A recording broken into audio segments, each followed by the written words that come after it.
Hi everyone. In one of my other videos, I had just unboxed a bunch of aeoniums that I had just received from a shipment perspective, and I walked through what I look for in terms of pests and different diseases or things like rot that potentially could be affecting the plants when I first pulled them out of the box.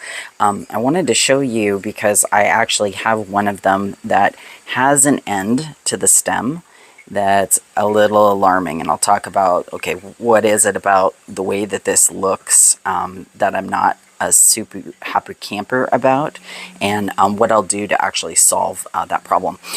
So the reason why likely something like that happened is because when they shipped it to me, this is what they did. They put this, unfortunately, they put the name of the plant and wrapped it, the label around the end. And the problem is when they do something like that, it actually traps the moisture inside and it doesn't allow the plant to breathe. These really freak me out when I get them. So I immediately pull them off of the plant as fast as I can and let it dry. But in some cases, which I'm going to show you with this one, unfortunately, it has something that makes me a little nervous, and I'm going to tell you how I'm going to solve that problem. But it's something that I'm going to keep my eye on. Again, whenever you're receiving any type of shipment from a seller, you want to take pictures of it. You know, just pull your phone out, take a quick picture of what the condition of the plant was, especially the stem. That's pretty important. So what's not great about this, when I pulled the sticker off, you can see that black.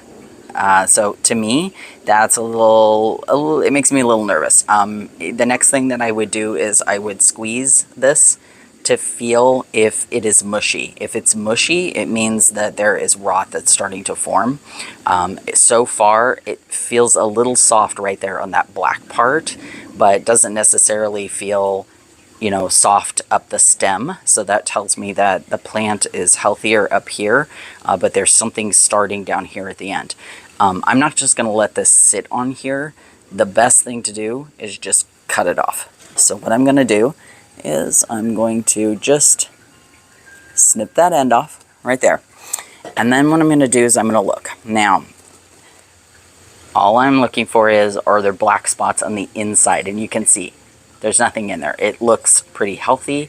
If it was rot that had gone up the stem, and sometimes it will, that's the weird part, is it'll be a little harder on the outside, but then you'll see this kind of like a couple of dots of the black, and it means that it started to spread up the stem.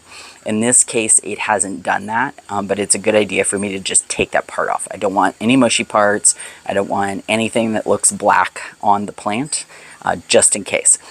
In this case, just because I'm nervous, I'm paranoid, I'm going to stick it in some rooting hormone that also has an antibacterial in it. That's going to help the plant. So you can see, all I do is I just dip this.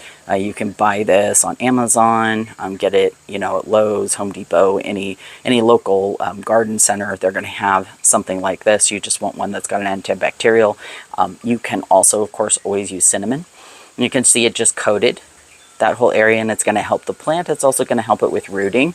But this one in particular is definitely going to sit out, and I'm going to just let it dry off as much as possible, and I'm going to watch that stem really closely to make sure that any of that potential beginning rot that I saw that was happening on the plant doesn't continue up the stem, because I might have to do this same exercise again just to protect the plant. So this is what you do. If you get a shipment and you see something that looks not so great, a little black spot like that, that's the beginning of something could potentially be a problem. Again, because I have these shipped, I have them imported, it's a little bit of a pain to try to get the plants again, and I'd have to wait, and I don't want that, and I'd rather keep this little guy alive. So that's how I solve that problem. If I start to see that, and again, I'm just going to let this sit out for a couple of days. I'll probably delay putting this one in the ground for maybe a week, just because I'm going to want to watch it, and I really want that end to dry off. I'll check it in a week.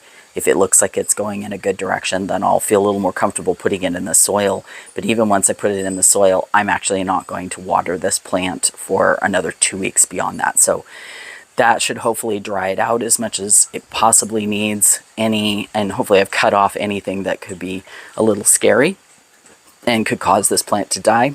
And now I get to do this one. So hopefully I do not have a similar situation, but I just wanted to caution you that if you see this type of thing, it's trapping moisture at the base of the plant. I really wish sellers would not do this, but you know, sometimes they don't have enough space on the plant, so that's what they end up having to do. Just pull it off really fast. This is how you solve the problem. Just cut it off, get to the healthy part of the tissue where it feels very firm, and then put it into an antibacterial, which could even just be cinnamon, and let it sit. Just, you know, when in doubt, no water, and that's actually going to help you. So if you found this video useful or helpful, you know, please like and subscribe. I'd love to hear in the comments, you know, any additional tricks and tips that you guys have for how you solve this type of problem. Thanks so much. Bye-bye.